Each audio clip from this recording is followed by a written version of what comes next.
candidates, organizers, experts, folks who aren't just talking about change, but who are actually getting out there and making it happen. And then we break down the headlines because let's be honest about it. The news cycle, it's a lot. War, politics, culture, they all seem to be colliding right now, and somebody's got to make sense of it. So whether you're here to stay informed, or get fired up, or just hear somebody say what you've been thinking all week, you're in the right place. Let's get into it. And today, we've got a returning guest, one of our good friends, who's now the nominee for the Democratic Party in Arkansas's 3rd Congressional District, longtime friend of the show, Robb Ryerse. Hey Robb. There. Hey, Robb. It's good to see you both.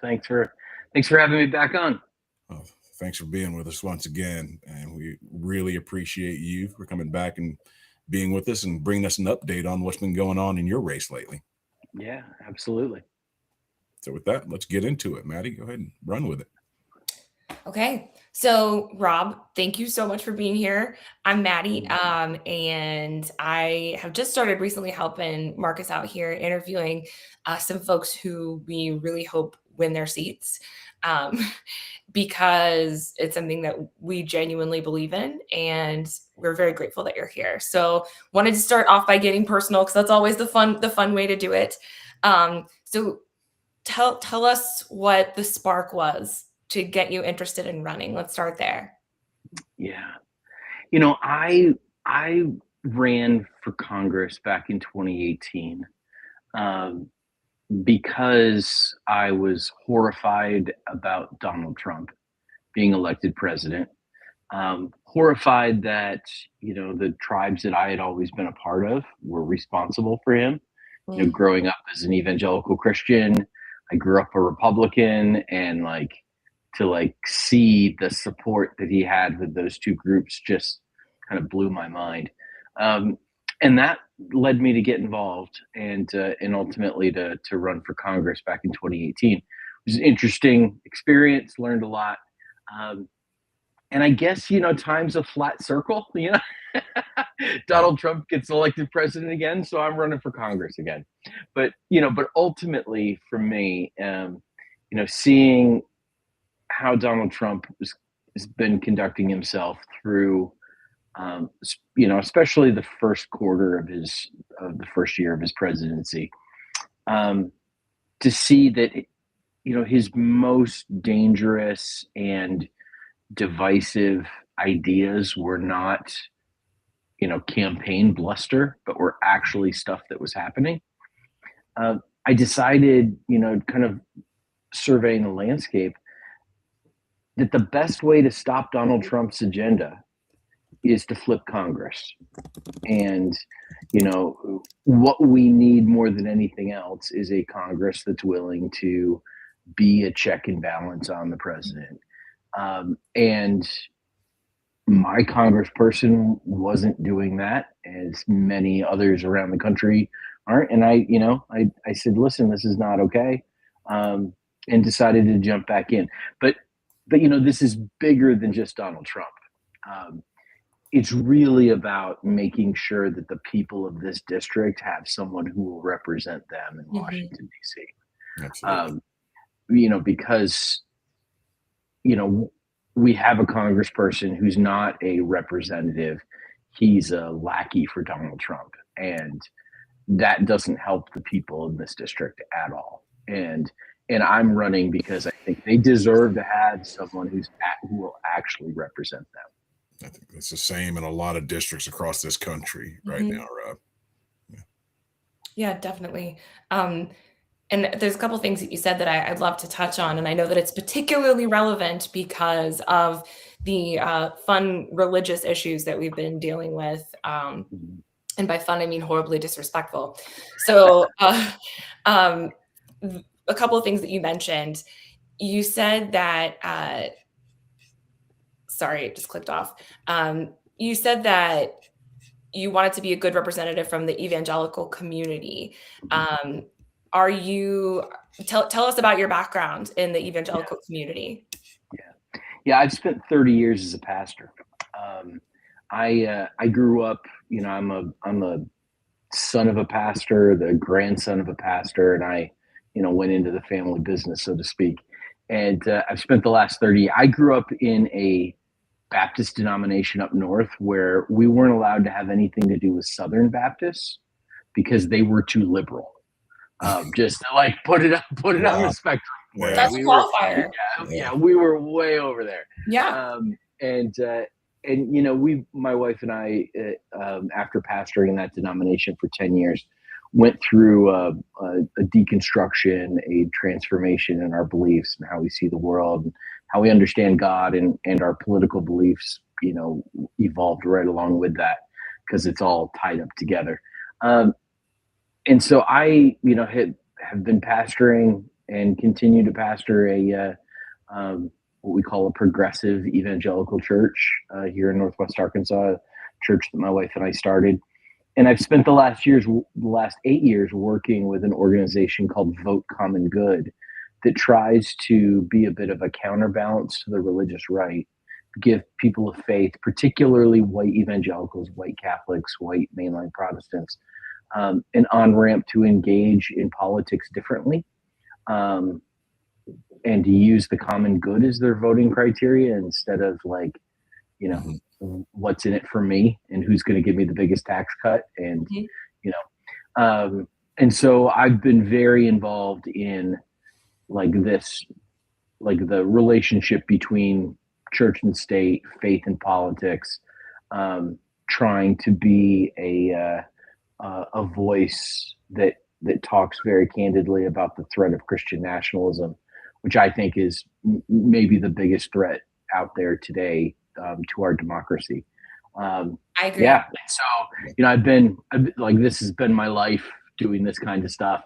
And I really, went from being, growing up essentially in a Christian nationalist house and a Christian nationalist church, and going, completely the other side of things as I've grown and learned and matured and aged. I'm super curious because I grew up in an Orthodox Jewish day school, but my mom converted to Judaism after she grew up Pentecostal.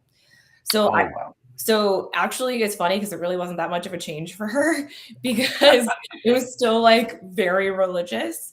But now my mom is Reformed Jewish and her husband is, and they're very happy there. And I call myself a Jew because I was born that way, and I feel like we can't really afford to lose any of us right now, who loves Jesus. So she had her reconstruction, I had mine. What was the spark that led to your sort of reconstruction? Because my hero is Jimmy Carter. I know he had one of his, and he's a political figure as well. So I'm just curious what your what sparked that as well. Yeah, it was like I woke up on my 30th birthday and all of the answers I was given just stopped making sense. Really? And I was pastoring a church in Michigan at the time and was preparing to preach through the book of Genesis. And I just had these thoughts of why is it that the voice in Genesis 1 and the voice in Genesis 2 sound like two different voices, like they're not describing the same thing? Or,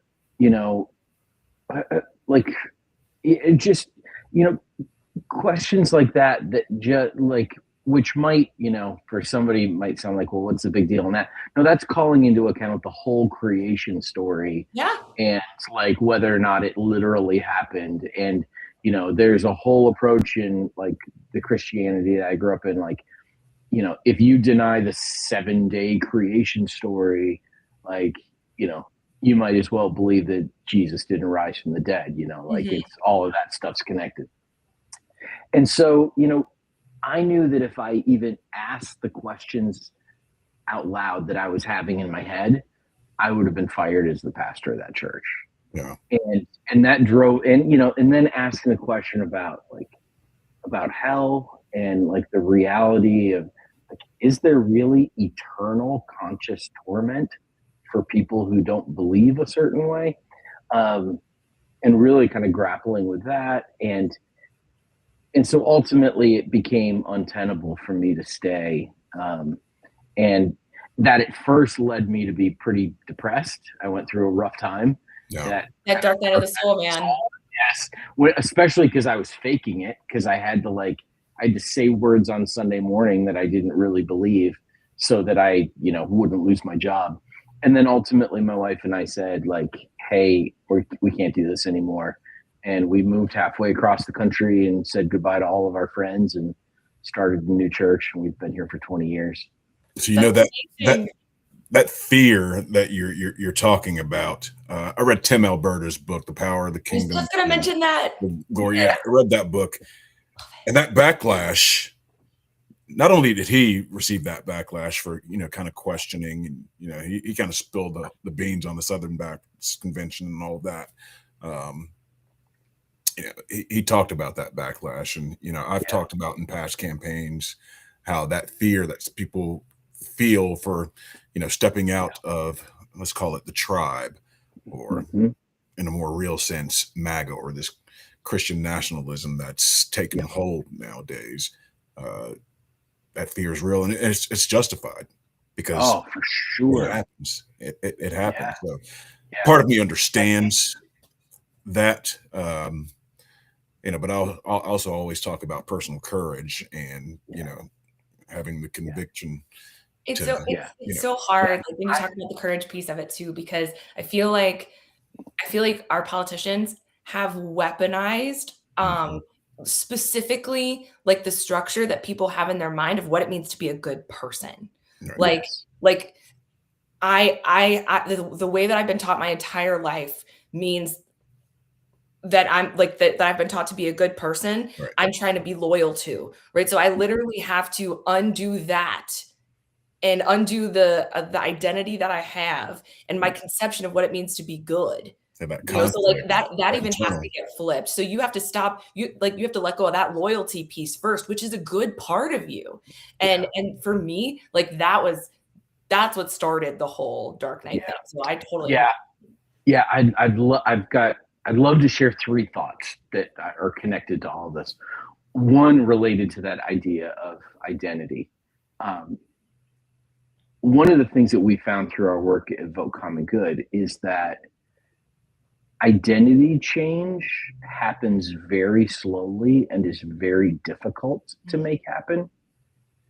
And if our work is primarily persuading people to change how they think about themselves and their identity, that's going to be a real heavy lift and a slow go. It is. It truly is. Behavioral change happens a lot more quickly.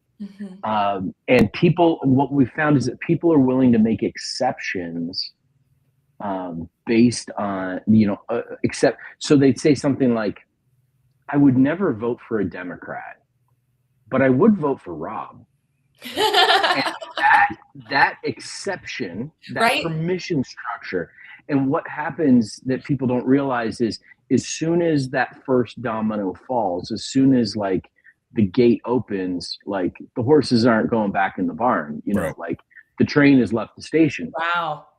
And so, one of the things I say to people on the campaign trails, I say, listen, I'm not asking you to become a Democrat. I'm asking you to vote for me in this election, and trying to give that permission structure, because changing somebody's identity is really, really difficult. Yes. But people are willing to make exceptions on the basis of their behavior. So that's one thing. People voted for Trump and AOC. Yes, exactly. Another thought is, I think it's so critical for us. There's 2 things, but people that have already gotten there and people that are still in MAGA or thinking about leaving MAGA. There are people going through a political identity crisis right now. And what happens is they often go quiet first, and they struggle with it in their minds, and then eventually they'll begin to question things and say it out loud and make a break. And I think there's 2 things I think that are critical for people that are in relationship with people that are going through that. And the trigger can be anything. Trigger could be, for some people it was the Access Hollywood tapes back in 2016. And some people, it was, the Jesus doctor meme that he posted a couple days ago, and a whole host of things in between those two events. There's been so many lines crossed that, Yes, yeah, and what I all the time I get asked the question of like, well, what's the thing that's going to get Christians to stop supporting Donald Trump? And the reality is, there's no one thing, because if there was, it would have happened by now. Yeah. But each of these things shaves off a little bit of his support. And so when you're in relationship with someone who's been a supporter of Donald Trump, who's now in the midst of an identity crisis, there's two things that are critical. One is the grace to not say, I told you so, or what took you so long. And listen, if you feel that way, say it to one of your friends. Don't say it to the person who's in the midst of questioning and changing. Because the last thing we want is to it's like the parent who criticizes their daughter's boyfriend and, just makes him, her love him more. We don't want to do that. Like, you just keep your mouth shut and let this person go through the process. And that's one thing. I think it's so easy for us as Democrats to get like all high and mighty, like, oh, well, we knew all along. What took you so long? And that's the word, like, that nobody likes to feel shame and guilt. We're trying to win elections here. We're not trying to win arguments. That's one of the things that I used to talk to people about on the campaign trail. And I've, talked to young Democrats and other Democrats and people who are thinking about running for office. When you approach, because you're in Georgia, you're going to come across people who are hardcore MAGA, who are on the fence, or what I'll call normal Republicans or whatever. You got to remember, these people have gotten these ideas and that tribe, that identity politics and Christian nationalism. It came from people that they loved and trusted. Yes. Their parents, teachers, pastors, so forth and so on. So you're asking them to break from that. Yes. And I tell people, manage your expectations, but when you're talking to them, also manage your emotions as well when you're having those conversations, because, just yelling and pushing back, it's not always going to work. You got to think about what is it that they're going through, especially if you see that some dominoes are falling and you see that some wheels are turning and they're having that internal conflict a little bit. You got to nurture that along a little bit. That's going to take some time. Really. And we judge what we don't understand. Exactly. And if you read, and I know we're talking about Tim Alberta's book, and then there's another one that's by Kevin Cruz with a K. And it's which one's The Kingdom, the Power, and the Glory? That's Tim Alberta. Okay, then this one is One Nation Under God, I think. And basically between those two books, I learned, they're both on audiobook too. Yep. I learned that basically people like a lot of people in the community where my husband grew up, because he grew up in Carrollton, Georgia, across the street from the little white church where his parents got married and his grandparents got married, right? Where the streets are all like the same last name as the people who live there. It's not far from me. I basically live in Carrollton. So. Yeah, right. I think you know the high school he went to, where they have been indoctrinated from day one. Right. Yeah. Like you learned that the syllabi came from Jerry Falwell at the White House and trickled down in exchange for tax breaks. Like you learned that from day one. This is what they have believed in their hearts. If you haven't read that book, read it. I'm telling you. Read it. Read it. You will stop judging when you understand that this is so honest and real to them. In the same way that we're learning not to judge people in the Middle East who have really negative views of Americans or of Jewish people, because we understand that that's what they've been taught and that's what they've seen done to their families. It's the same thing, right? Like there's 0% chance that if my mother-in-law had a hungry immigrant child in front of her, that she would let that child leave without feeding it or taking care of it, right? Like that's never going to happen. But she still would vote for Trump because like everyone in the community believes that that's what they need to do in order to be a good person, Yeah. Yep.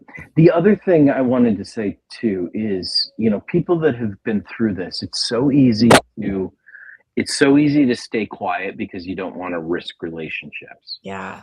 But the reality is that if you are thinking this way, if you're having this identity crisis, you're having these questions that are causing you to, to rethink where you've been, or consider voting for a Democrat for the first time in your life.